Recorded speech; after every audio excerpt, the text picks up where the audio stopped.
Hello प्यारे दोस्तों, आज हम करेंगे 2.2 का बेसिक में दोस्तों आज हम करेंगे द्विघात बहुपद के शून्यकों तथा गुणांकों में संबंध। दोस्तों इसके पहले हमने 2.1 चैप्टर कंप्लीट कर लिया, यानी कि 2.1 प्रश्नावली को हमने कंप्लीट कर लिया है। आज दोस्तों हम पढ़ेंगे 2.2 का बेसिक में दोस्तों हम क्या पढ़ेंगे आज हम पढ़ेंगे दो घात बहुपद के शून्यकों और गुणांकों में संबंध। क्या पढ़ेंगे दोस्तों? द्विघात बहुपद के शून्यकों और गुणांकों में संबंध।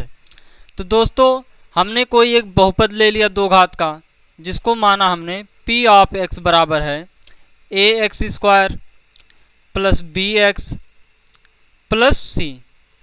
ये दोस्तों द्विघात बहुपद है। अगर हम कहें दोस्तों इसका शून्यक बताओ, इसका शून्यक बताओ, तो आप दोस्तों कैसे बताओगे? शून्यक का मतलब दोस्तों क्या होता है, हम x का वैल्यू क्या ढालें जिससे ये 0 बन जाए। तो दोस्तों इसके पहले लेक्चर में हमने, यानी कि जब 2.1 हम पढ़ा रहे थे, तो इसके बारे में थोड़ा सा बताया गया था।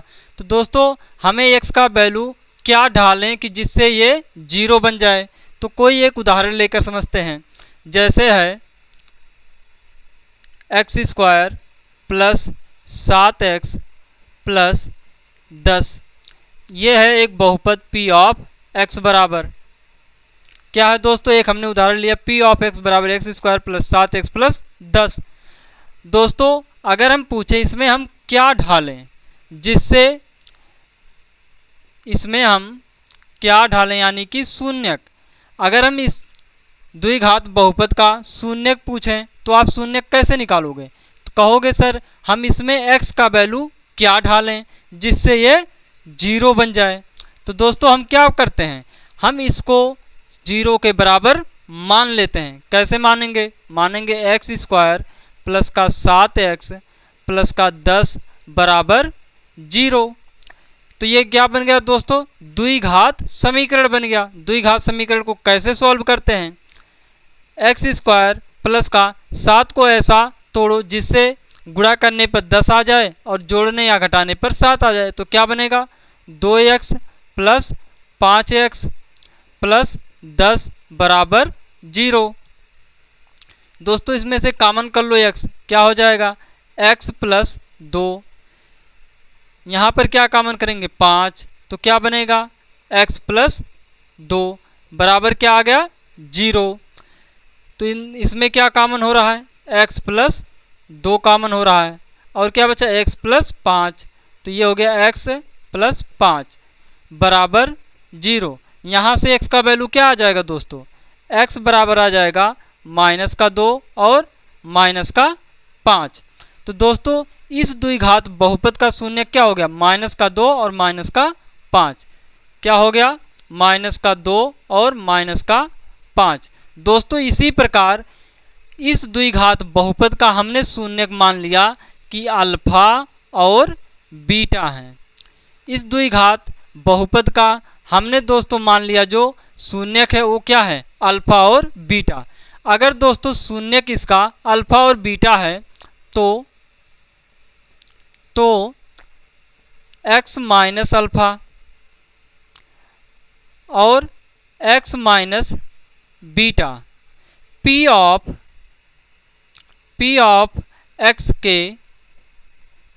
x के गुणनखंड होंगे।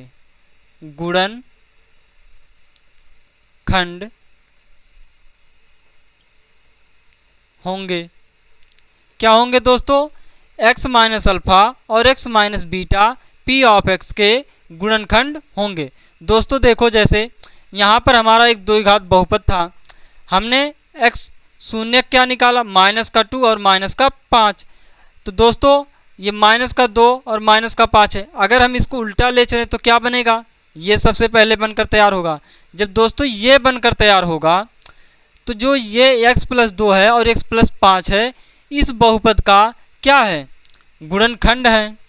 x प्लस 2 और x प्लस 5 क्या है दोस्तों? इसका गुणनखंड है। उसी प्रकार दोस्तों हमने क्या माना?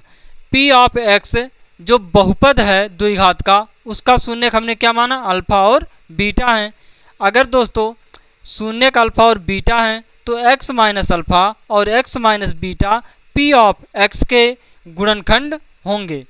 अब दोस्तों ये अगर गुणनखंड होंगे तो हम क्या करेंगे दोस्तों, तो दोस्तों हम लिख सकते हैं, तो p ऑफ x बराबर लिख सकते हैं k into x minus alpha और इंटू एक्स माइनस बीटा। क्या लिख सकते हैं दोस्तों, p ऑफ x बराबर हो जाएगा k कोष्टक में x minus alpha into x minus beta. कैसे दोस्तों हो गया ये, अगर दोस्तों हम यहाँ पर एक से गुणा कर दें, यहाँ पर अगर हम एक से गुणा करेंगे तो इसमें कोई प्रभाव पड़ेगा नहीं। उसी प्रकार हम क्या मान ले रहे हैं, यहाँ पर जो x माइनस अल्फा है, x माइनस बीटा है, उसमें हम k से गुणा कर रहे हैं। जिस प्रकार यहाँ पर इसमें गुणा करने पर एक का कोई प्रभाव नहीं पड़ रहा, उसी प्रकार हम यहाँ पर k का गुणा कर रहे हैं।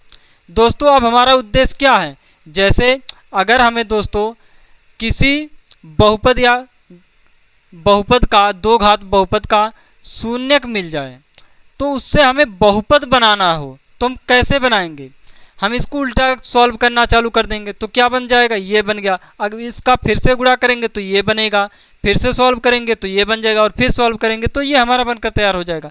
उसी प्रकार दोस्तों हम यहाँ पर कर रहे हैं, इसे सॉल्व करो थोड़ा, क्या बन जाएगा दोस्तों, p ऑफ x बराबर k कोष्टक में x का गुणा इसमें करो x स्क्वायर हो गया, माइनस का x का गुणा इसके साथ करो तो ये हो गया x बीटा, फिर माइनस अल्फ़ा का इसमें गुणा करो क्या हो जाएगा, अल्फ़ा x। अब इसका इसमें गुणा करो क्या हो जाएगा, प्लस का बीटा और अल्फ़ा। ये हो गया दोस्तों। तो p ऑफ x बराबर हो गया k कोष्टक में x स्क्वायर। यहाँ पर दोस्तों देखो क्या कॉमन हो रहा है, यहाँ पर कॉमन हो रहा है माइनस का x। क्या हो रहा है कॉमन, माइनस का x। तो यहाँ पर क्या हो जाएगा, माइनस का beta plus alpha into x plus का अल्फ़ा बीटा। इसको लिखना चाहें हम और किस प्रकार से लिख सकते हैं, लिख सकते हैं p ऑफ x बराबर k कोष्टक में एक्स स्क्वायर माइनस का अल्फ़ा को आगे लिख लो alpha plus beta into x plus का अल्फ़ा इंटू बीटा। क्या बन गया दोस्तों, p ऑफ x बराबर ये बनकर तैयार हो गया। इसको दोस्तों मान लो समीकरण नंबर 1 और इसको मान लो समीकरण नंबर 2। तो दोस्तों इतना फिर से हम एक बार रिकैप कर लेते हैं, क्या फिर से हम इसको समझ लेते हैं। दोस्तों अगर हम आपसे पूछें इस p ऑफ x का ये द्विघात बहुपद है तो इसका शून्यक बताओ तो क्या बताएंगे। जैसे दोस्तों यहाँ पर हमने एक उदाहरण लिया p ऑफ x बराबर x square plus 7x plus 10। अगर हम इसका शून्यक पूछें तो शून्यक का मतलब क्या होता है, शून्यक का मतलब होता है कि x का वैल्यू हम क्या डालें जिससे ये 0 बन जाए। तो इसको कैसे पता करेंगे, इसको 0 के बराबर मान लो तो ये क्या बन गया, द्विघात समीकरण बन गया। इसको हमने सॉल्व किया तो शून्य क्या आया, x बराबर आया माइनस का 2 और माइनस का 5। तो दोस्तों उसी प्रकार हमने इस द्विघात बहुपद का जो शून्यक माना अल्फा और बीटा है। जब अगर दोस्तों शून्यक अल्फा और बीटा है तो x माइनस अल्फा और x minus beta p of x के गुणनखंड होंगे। क्या होंगे दोस्तों, गुणनखंड होंगे। तो p ऑफ x बराबर k into x minus alpha into x minus beta क्यों लिख सकते हैं दोस्तों, k का मतलब यहाँ पर है, ये k कहाँ से आया, k दोस्तों यहाँ से आया। अगर इसमें हम 1 का गुणा कर दें तो कोई प्रभाव नहीं पड़ेगा, तो उसी प्रकार हमने यहाँ पर k का गुणा कर दिया। इसको दोस्तों हमने सॉल्व किया तो कुछ इस प्रकार का बन गया। अब दोस्तों इसको आगे हम और सॉल्व करते हैं।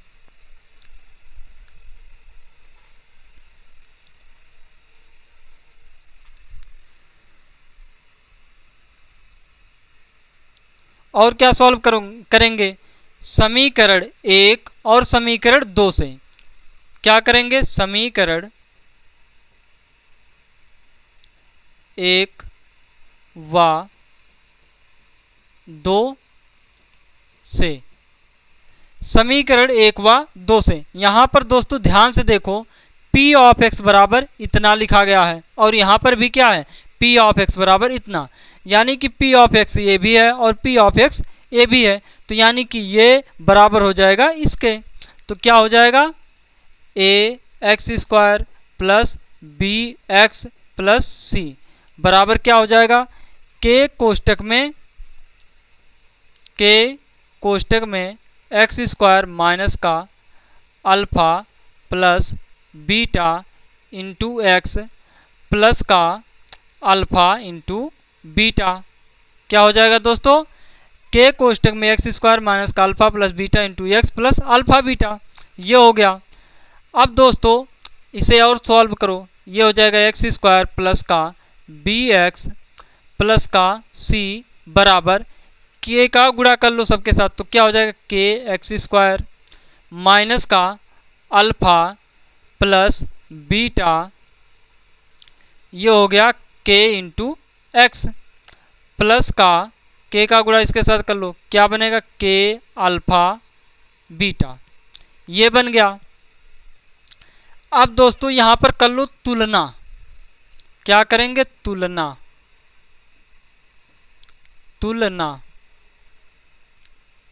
क्या करेंगे दोस्तों यहाँ पर हम तुलना करेंगे। अब दोस्तों यहाँ पर देखो यहाँ पर क्या लिखा है एक्स स्क्वायर और यहाँ पर एक्स स्क्वायर, यहाँ पर एक्स स्क्वायर का गुणांक क्या है a है और यहाँ पर एक्स स्क्वायर का गुणांक क्या है k है, तो ये a बराबर हो जाएगा k के, तो यहाँ पर a बराबर किसके हो गया k के।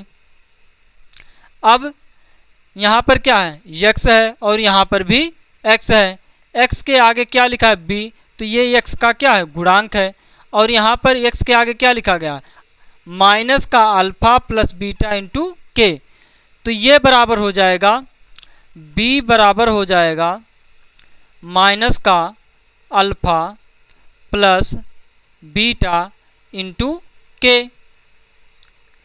अब दोस्तों ये हो गया।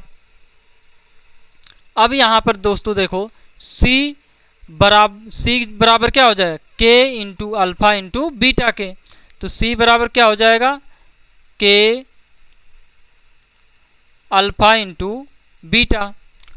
अब इसे थोड़ा सॉल्व करो, यहाँ पर a बराबर आ गया है k, इसको हम लिखना चाहें क्या लिख सकते हैं, इसको हम लिखना चाहें तो b बटे माइनस लगा है तो माइनस इधर भेज दो, तो ये हो गया माइनस का माइनस हमने क्या किया इधर भेज दिया और k यहाँ पर गुणा कर रहा है इसको हमने भाग करा दिया, ये यहाँ पर गुणा कर रहा था इधर आकर क्या करेगा भाग, तो ये क्या बन गया माइनस का b बाई के बराबर अल्फ़ा प्लस बीटा, k बराबर किसके है a के, तो यहाँ पर क्या हो जाएगा माइनस का b बटे a बराबर अल्फ़ा प्लस बीटा, ये हो गया।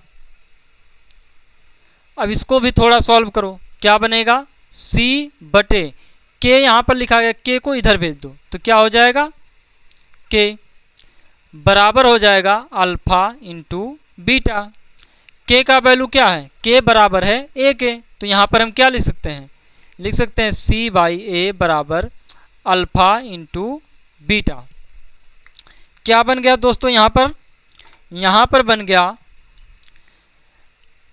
माइनस का b बाई ए बराबर अल्फ़ा प्लस बीटा और c बाई ए बराबर हो गया अल्फ़ा इंटू बीटा के। अब दोस्तों यहाँ पर ध्यान से देखो हमने एक बहुपद लिया था, उसका शून्य क्या माना हमने अल्फ़ा और बीटा माना, जब इसके शून्य अल्फ़ा और बीटा है तो हम क्या कह सकते हैं x माइनस अल्फ़ा और x minus beta p of x के गुणनखंड होंगे। अब दोस्तों हमें यहाँ पर शून्यक मिल गए, यहाँ पर हमने क्या अगर हमें दोस्तों किसी द्विघात बहुपद में अगर हमें शून्यक दे दिए जाएं, अगर हमें शून्यक दे दिए जाएं और कहे कि बहुपद बनाकर दिखाओ, तो हम क्या करेंगे बहुपद का हमें बनाना रहेगा तो इस सूत्र का इस्तेमाल कर लेंगे। अगर दोस्तों हमें बहुपद का शून्यक दे दिया जाए, क्या दे दिया जाए? शून्यक, और कहा जाए कि हमें बहुपद बनाकर दिखाओ, तो हम क्या करेंगे? यहाँ पर हम इस सूत्र का उपयोग करेंगे। क्या करेंगे? इस सूत्र का उपयोग करेंगे। अल्फा प्लस बीटा है, तो यानी कि हम जो शून्यक दिए रहेंगे दोनों, उनको क्या करेंगे? जोड़ लेंगे, यहाँ पर रखकर जोड़ लेंगे। और यहाँ पर क्या करेंगे? जो शून्यक रहेंगे अल्फा और बीटा, उनका हम गुणा कर लेंगे और इसको सॉल्व करेंगे तो ये हमारा द्विघात बहुपद बनाकर दे देगा। तो दोस्तों अगर हमें कहेगा कि दो शून्यक दिए गए हैं, इसकी सहायता से बहुपद बनाकर दिखाओ, तो हम इस सूत्र का उपयोग कर लेंगे।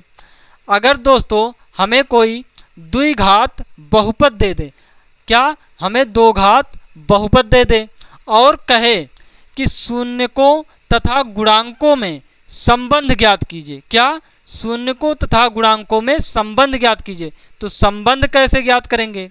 हम इस सूत्र का उपयोग करेंगे। क्या?